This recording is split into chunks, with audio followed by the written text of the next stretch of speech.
Ayer todo el país, o mejor dicho, en todo el país, se conmemoró una fecha muy importante en la historia argentina del siglo XX y que nos marca hasta la actualidad, ¿no? El 17 de octubre, Día de la Lealtad, del 45 en este caso. Creo que todos sabemos o tenemos alguna idea de cómo se movilizó una parte importante de la población allá en Buenos Aires para pedir la liberación del coronel en ese momento, Juan Domingo Perón, y empezaba la historia del peronismo. El 17 de octubre de 1945 empezaba la historia del peronismo. Y hay un correlato de esto, hubo un correlato de esto, que como siempre decimos y como ha pasado en otras fechas históricas, la ola terminó llegando a San Juan un poquito después, pero llegó. No el 17, sino el 18 de octubre, un día como hoy del año 1945. No hemos hecho nosotros la investigación, la hizo nuestro colega Luis Eduardo Meglioli, que está acá con nosotros. Bienvenido, Luis. ¿Qué tal, Daniel? Gusto recibirte. Un gusto para mí. Y me pareció interesantísimo este rescate del 17 de octubre o del Día de la Lealtad y su repercusión acá en San Juan, ¿no? Su correlato acá en San Juan. Claro, San Juan de alguna manera había estado presente el 17 con dos personajes muy conocidos, para la época, sí, claro, que eran Ramón Washington Tejada y un dirigente de apellido Bregante, que no llegué a conseguir en ninguna parte el nombre. El señor Ramón Washington Tejada era el secretario general de lo que sería hoy la CGT, que en ese momento era la Federación de Obreros Sanjuaninos. Él es. Ese señor, efectivamente, que ha fallecido en los años 70, principios de los 70. No hemos tenido la suerte de conocerlo, pero sé que ha llegado a ser conocido por mucha gente de las actuales generaciones. Era un hombre muy reconocido, digamos, en cuanto a su capacidad gremial. Y Bregante era el secretario general del gremio del comercio. Curiosamente ya había un gremio importante, porque hay que acordarse que estamos en el 45, un año después del terremoto, y claro, antes del 44 había mucho comercio también en San Juan, ¿cierto? Y bueno, se ve que tenía mucha importancia. Estos dos señores habían ido a Buenos Aires, bueno, pero habían dejado alguna instrucción en San Juan, pero ellos no sabían qué iba a pasar el 17 de octubre, los que viajaron. Sabían que se estaba movilizando algo. ¿Por qué? Porque el coronel Perón no era casual de que sucedió lo que sucedió el 17 de octubre, todos lo sabemos y vos ayer también has hecho comentarios acá. Había tomado decisiones desde su cargo de secretario de Trabajo y Previsión, muy importante, el Estatuto del Peón, todo lo que sabemos que comenzó para sorpresa de muchos y para no sorpresa de los de arriba, de un Edelmiro J. Farrell, de quienes dirigían el país, porque no sabían que este señor se estaba colando por un lado que el futuro ya sabemos qué le dio, le dio todo. Claro. Entonces, ¿qué quiere decir? Que en San Juan, en los obreros sanjuaninos, había conciencia ya de los beneficios que estaban recibiendo. ¿De quién era Perón? De ese coronel medio desconocido. Entonces, Perón, que además el año anterior había tenido una fuerte participación en la ayuda para los damnificados del terremoto. Claro, efectivamente. Con San y Juan, en el 45, precisamente, esto fue en octubre, ¿no es cierto? Hoy 18 de octubre. Pero antes había venido a San Juan. Fue el primer, no vino en el 44, vino en el 45. Casi desapercibido, vino el secretario de Trabajo y Previsión, vicepresidente, porque tenía 3 cargos. Bueno, y fue un momento también, eso entre paréntesis, si me permitís, en que se encuentra con Federico Cantoni, ese famoso encuentro que por ahí está escrito muy difuminado a lo mejor, donde le dice: yo quiero hacer en el país lo que usted hizo en San Juan. Es decir, ¿por qué? Porque Perón además quería, no me quiero ir, pero Perón quería a Federico como candidato a vicepresidente, porque ya estaba pensando. Ojo, las elecciones, estamos hablando del 18 de octubre del 45 y las elecciones fueron el 24 de febrero del 46, no faltaba nada. Todavía no se sabía cuándo era, pero ahí nomás Edelmiro J. Farrell, presidente de la Nación, un tipo muy particular. Yo creo que no debe haber sido un militar al uso, sino un tipo comprensivo, porque bueno, primero lo mandó preso porque dice: no, me está movilizando, no sé a dónde va a terminar esto. pero aparte lo había elegido como nada menos que como vicepresidente, le había aceptado sacar de la dirección, elevarlo a Secretaría del Trabajo y Previsión, ¿no es cierto? Además de ministro de Guerra y toda esa historia. Entonces, ¿qué quiero decir con esto? Que en San Juan había algún conocimiento. Cuando se enteran por la radio, que no había otra manera de enterarse de lo que había pasado el 17, ayer, se enteran a última hora, ¿no es cierto? Aquí en San Juan. Acá en San Juan, ¿no es cierto? Por la radio, ya habían dos radios. Claro, en San claro. Juan. Claro, Sarmiento, que en ese momento no se llamaba Sarmiento todavía. Los Andes. Ya se llamaba Los Andes. Y Colón desde 1930. Exactamente. Bueno, entonces se entera de la movilización y dice, bueno, es el momento que en San Juan reaccionemos. Porque había coincidido con Buenos Aires, Rosario, Tucumán y Córdoba, nada más. Y el resto del país empezó en algunas provincias más menos, cuando se enteran de lo que había sucedido el 17. Entonces acá, ¿cómo se moviliza? Al día siguiente de inmediato.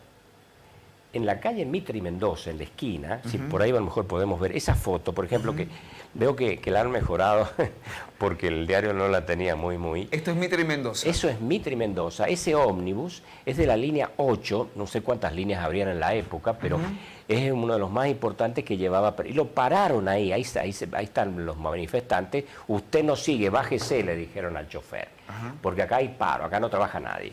Entonces se tuvo que parar, ese ómnibus estuvo ahí hasta final del día, y toda esa gente, más los que venían en el ómnibus, se tuvieron que bajar, y de ahí comenzó una manifestación hasta la Casa de Gobierno, que la Casa de Gobierno era la actual Casa de Gobierno ya, porque acuérdate que... Claro, allá en enología. Eso, en enología. Claro. Efectivamente, le habían prestado. Claro. Porque la Casa de Gobierno se había caído un año antes, ¿no es cierto? Exacto. Ahí en la General Hacha, y hoy General Hacha y Ignacio La Rosa, que no existía, Ignacio La Rosa, bueno. Entonces se fueron a la Casa de Gobierno y allí estaba como secretario, no como secretario, sino como gobernador interventor, quiero decir, Humberto Sosa Molina, que era un militar que había sido enviado precisamente por Farrell acá, y que curiosamente, cuando Perón gana en el 46, luego es ministro de Perón. Es una cosa muy curiosa. Entonces no pasó nada, o sea, no hubo una Patricia Bullrich, viste que... Claro, un protocolo antipiquetes no hubo. Entonces, pero tampoco Sosa Molina actuó, viste, fueron a la Casa de Gobierno, dijeron la libertad del coronel, queremos la libertad del coronel. Claro.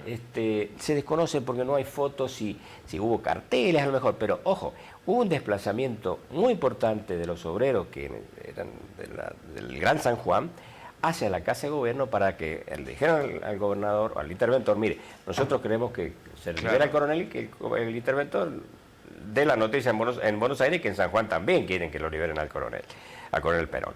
Bueno, esta manifestación, esta reacción de los sanjuaninos, de los obreros sanjuaninos a través de la Federación Obrera Sanjuanina sobre todo, y de este secretariado del comercio local, que tampoco el comercio tuvo que cerrar, bueno, fue importante, y luego estos personajes fueron más protagonistas, si bien no llegaron a tener cargos, ni Ramón Washington Tejada, ni Bregante, pero fueron muy allegados, sobre todo a Eva Perón. Ramón Washington Tejada tuvo mucha cercanía con Eva Perón, y por aquello también del terremoto, que sabemos que viajaban mucho, ¿no? Por eso después ya cuando aparece Alvarado, es el gobernador de San Juan, que dura un año, ¿no es cierto? Y Godoy, que lo reemplaza Ruperto Godoy, de ahí viene esa amistad tan grande de Evita con Ruperto Godoy, por el terremoto. Y todo tiene que ver también, lamentablemente por una desgracia, pero el acercamiento de San Juan a los gobiernos nacionales a partir del terremoto estuvo muy vinculado a esta situación, ¿no es cierto? Pero lo importante es que en San Juan hubo una reacción, Daniel, como lo decías al comienzo, no el 17, que no nos enteramos hasta la noche con un informativo de última hora, de una radio nacional de paso, porque había que mandaban alguna información de allá. Y bueno, pero la reacción fue rápida, porque hoy eso es común, que mañana, que pase algo hoy, mañana hay paro a partir de las 7 de la mañana, de las 6. Absolutamente, y San Juan reaccionó. San Juan reaccionó de forma inmediata, y de esa manera que lo hemos visto a través de una imagen, ¿no es cierto?, en pleno centro de San Juan, en esa Mitre y Mendoza, que bueno, se cortó el tránsito, dejaron de circular los ómnibus, que no habrían muchos, pero habían, Claro. la línea 8, la que entraba a la ciudad. Y bueno, creo que fue algo importante que para el peronismo, pero para la historia nacional. Absolutamente, y quería detenerme en eso porque lo planteábamos, ¿no? El 17 de octubre es una fecha muy cara para el peronismo, pero es una bisagra también en la historia de la Argentina, a punto tal que tiene una proyección innegable al día de hoy. Quien no lo quiera ver de esa manera, bueno, tendrá que pasar por el oculista. Claro. Lo que quería poner en valor, Luis Eduardo, es que vos este relato lo estás reconstruyendo a partir de la prensa de la época. Claro, ¿no? Contame la cómo prensa. fue ese trabajo de recopilación. Bueno, yo soy muy asiduo del archivo que aquí, también está el archivo histórico, pero sobre todo el archivo de la Biblioteca Franklin, que lamentablemente por razones económicas no se digitaliza, está digitalizado hasta cercano al 30, a los años 30, pero de ahí en adelante no. Entonces, ¿cómo hago con el diario Tribuna del 18 y 19 de octubre de 1945? Y daba vuelta una página, la mitad de una página, porque estaba roto al medio, la otra mitad. Claro. Es decir, de tanto uso, ¿no es cierto?, estamos corriendo. Se ha deteriorado. Hoy sí. no se le cede a un estudiante, generalmente a investigadores, para evitar también todo eso. Pero a mí me encanta porque, bueno, acuérdate que los diarios de la época, además, la tapa era toda noticia nacional e internacional, sobre todo. Era una cosa muy curiosa, sobre todo. Lo local hay que ir a buscarlo adentro. Eso. Pero en este caso hubo un llamadito, como llamaríamos, en la tapa, porque se consideró importante. Este coronel que, bueno, estaba dando que hablar y que de pronto lo habían metido preso en la isla Martín García, donde después serían huéspedes de esa misma isla. No, antes lo había sido Hipólito Yrigoyen, ¿no? Antes también, Después fue Arturo Frondizi, ¿no es cierto? Sí, sí. Y ahí hay una historia con... Acá está el recorte. Sí, es la tapa que vos referís. Sí, en esa tapa del diario Tribuna de San Juan del 18 del 19 es esa, ¿no? Porque también, ojo, los diarios tardaban 2 días a veces. Ahí habla de lo que pasó en Buenos Aires el 17 de octubre, ¿no es cierto? Habla de que estaba detenido desde el 12 de octubre el coronel, y que, bueno, ese día habían pedido su liberación. Liberación que después se da porque la historia sabe que le dio un poco de temor al gobierno. Por eso yo digo que es un personaje muy curioso Farrell, porque no era un militar al uso, no era un maldito, parece, un tipo que dice, no, matalo a porque no queremos problemas, ¿no? Claro, digamos, no tuvo el comportamiento que por ahí sí hubo en otras dictaduras. Más adelante, claro, efectivamente, no te digo nada más atrás. Pero, bueno, en esa portada del diario se empezó a hablar, la noticia del 17 la publica recién prácticamente el 19, el diario, ¿no es cierto? Y después lo que pasó el 18, ya como me llama la atención la decisión editorial, porque es verdad lo que vos planteás, que en ese momento la prensa local estilaba abrir en portada diarios formato sábana, diarios enormes, ¿no?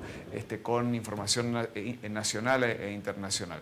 Fue una decisión editorial hacer una llamada de lo que había sucedido en San Juan. Sí, porque se sabe que ese diario, no era precisamente...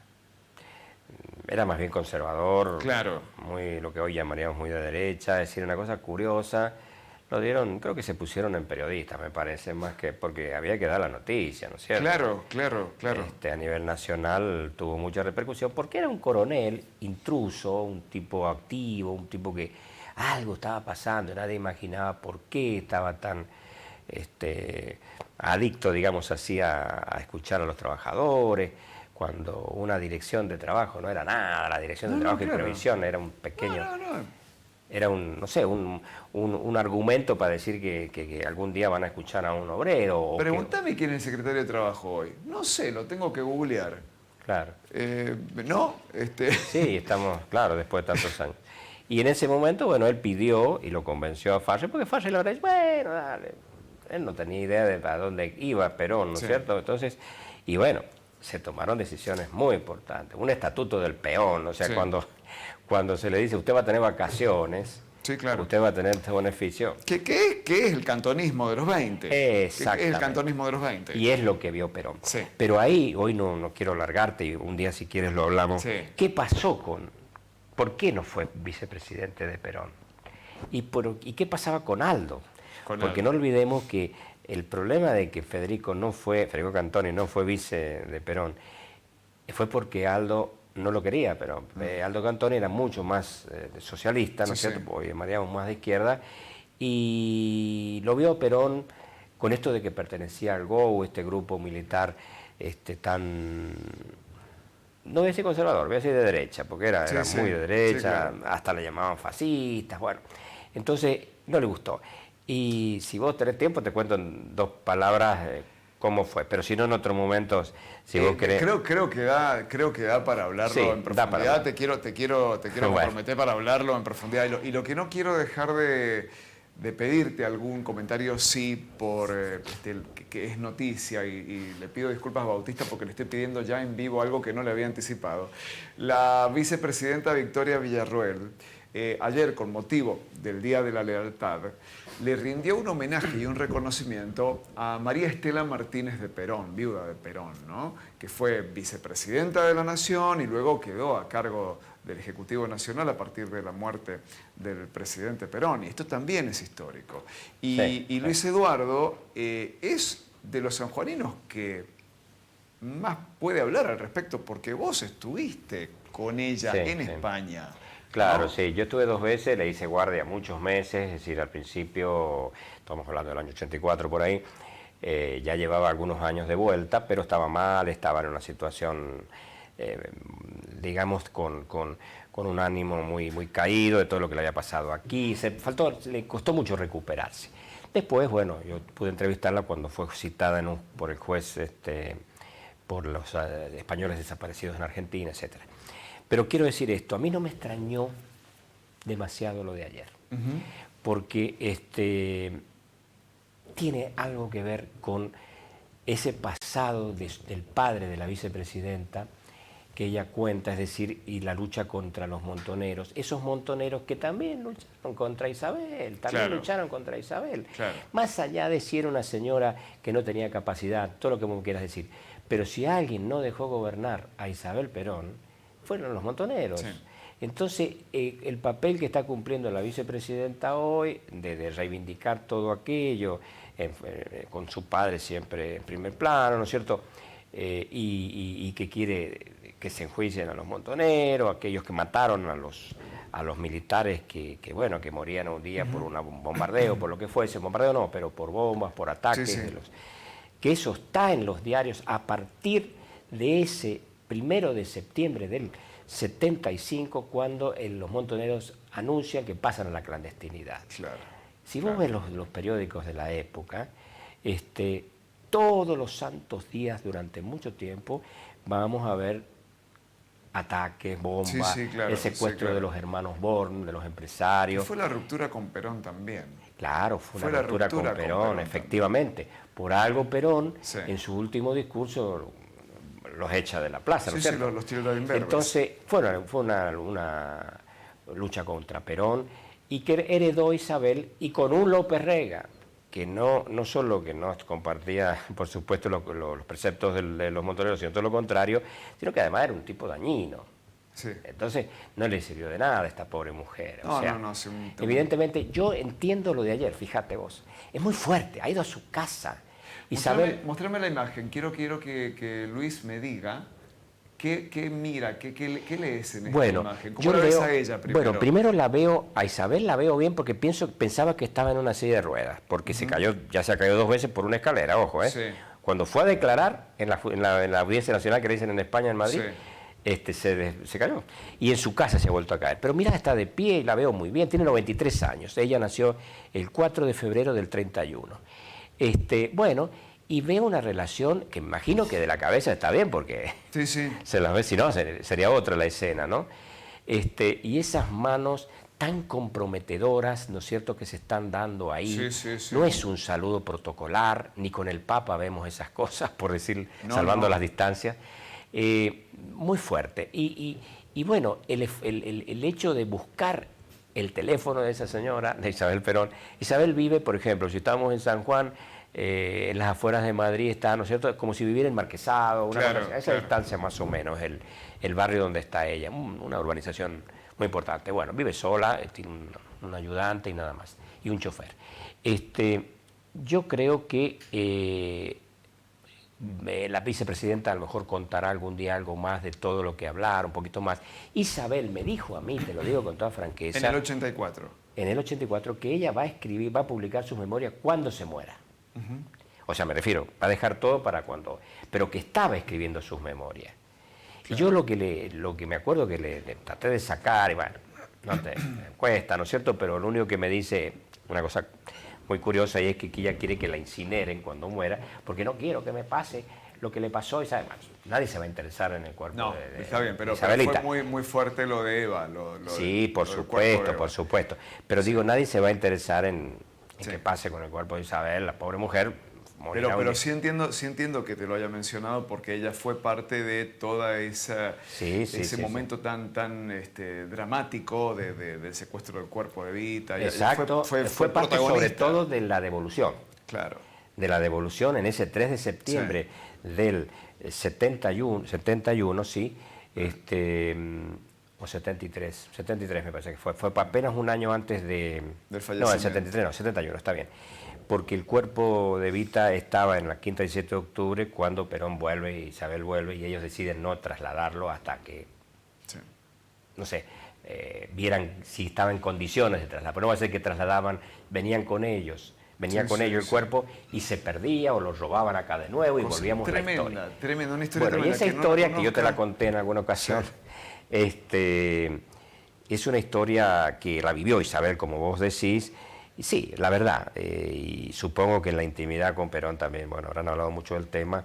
Y bueno, y el cuerpo de Evita, una muñeca en la que se convirtió después de las manos de aquel... experto, ¿no es cierto?, el doctor Pedro Ara, que la momificó. El cuerpo de Evita estuvo ahí en la quinta hasta que Isabel, presidenta, ya era presidenta con Perón muerto, decidió que se trasladara, ¿no es cierto? Es decir, como vos decís, evidentemente hubo una cercanía, no en tiempos de la vida de Evita, porque pero sí después, ¿no es cierto? Así que es muy fuerte esto que vos señalás, o lo que destacas hoy también, y que llamó la atención, porque esto no sucedió, la entrevista fue hace unos días, y la vicepresidenta con toda intención, digamos, la saca el 17 de octubre, el Día de la Lealtad. A propósito, y es hoy título de tapa y foto de tapa de todos los diarios, y cómo no preguntarle a Luis Eduardo Meglioli, no debe haber otro sanjuanino que la haya tratado personalmente a María Estela Martínez de Perón. Luis Eduardo, muchas gracias por acompañarnos. Muchas gracias a vos, Daniel. Un placer enorme como